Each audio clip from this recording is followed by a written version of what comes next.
Good morning সবাইকে। তো সকাল সকাল উঠে স্নান করে বসে পড়েছি ব্রেকফাস্ট নিয়ে, কারণ আজ আছে আমার একটা শ্যুট। ব্রেকফাস্টে আজ ছিল টক দই আর মিউসলি। তারপর মা একটা আম কেটে দিল, সেটাই খাচ্ছিলাম। তো খাওয়া দাওয়া সেরে একটু স্কিন কেয়ার সেরে নিলাম, কারণ স্কিন কেয়ার না করলে কিভাবে চলবে বলো। তো টোনার সানস্ক্রিন ইউজ করার পরে আমি পরে নিলাম একটা ফুল স্লিভ জামা, কারণ বাইরে প্রচণ্ড গরম আর রোদ। আমি তো এমনিতেই কালো, আর বাড়ি আসার পর মা যাতে আমাকে চিনতে পারে তাই ফুল প্যাকশ্যাক হয়েই বেরিয়ে পড়েছি। আর চলে এসেছি মৌমিতা ম্যামের স্টুডিওতে। আসার সাথে সাথেই শুরু হয়ে গেছিলো হেয়ার আর ড্রেস। তারপর অর্ধেক মেকআপ করে আমরা একটু খাওয়া দাওয়াও করে নিলাম সবাই।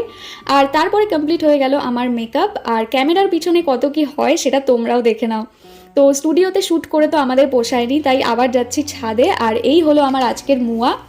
ছাদে উঠে প্রচুর ভিডিও ছবি নেওয়া হয়ে গেছে। ফাইনাল ক্লিপ তোমাদের পরের ভিডিওতে দেখাবো। তার আগে কমেন্ট করে জানাও যে আমাকে আজকে কেমন লাগছে। তো যাই হোক, কথা বলতে বলতে এখানে আমার হয়ে গেল প্যাক আপ। তোমরা সাবস্ক্রাইব করো আর আমি বাড়ি যাই। তো চলো, টাটা।